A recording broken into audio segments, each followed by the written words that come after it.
তো যারা পুরনো দলিল খুঁজতে চাইছেন তারা কিন্তু অবশ্যই সবার ফার্স্ট যে আপনাদের গুগল ক্রোম রয়েছে সেখানে চলে আসবেন এবং সার্চ বারে লিখবেন হচ্ছে ডাব্লিউবি রেজিস্ট্রেশন। ডাব্লিউবি রেজিস্ট্রেশন লেখার সাথে সাথে আপনাদের কাছে যে অফিসিয়াল ওয়েবসাইট ওয়েস্ট বেঙ্গলের সে ওয়েস্ট বেঙ্গল রেজিস্ট্রেশন অফিস কিন্তু ওপেন হয়ে যাবে।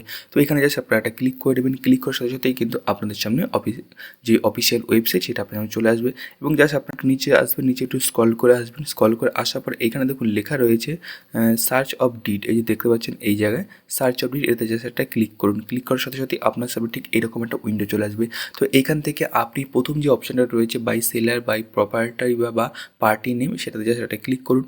ক্লিক করার সাথে সাথেই কিন্তু আপনার সামনে ঠিক এইরকম একটা ফর্ম চলে আসবে। তো এখানে জাস্ট আপনি আপনার নাম, যে আপনার যে ফার্স্ট নামটা রয়েছে সেই ফার্স্ট নামটা দেবেন।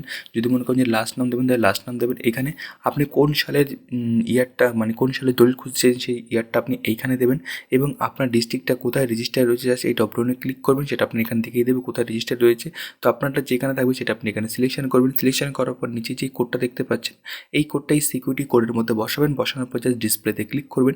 ডিসপ্লেতে ক্লিক করার সাথে সাথেই কিন্তু আপনার সামনে বেরিয়ে আসবে সেই সালে যতগুলো আপনার ওই নাম দিয়ে দলিল রয়েছে সেই সমস্ত দলিলগুলো, এবং ওই জায়গাতেই কিন্তু আপনি আপনার দলিলটাকে বের করে নিতে পারেন।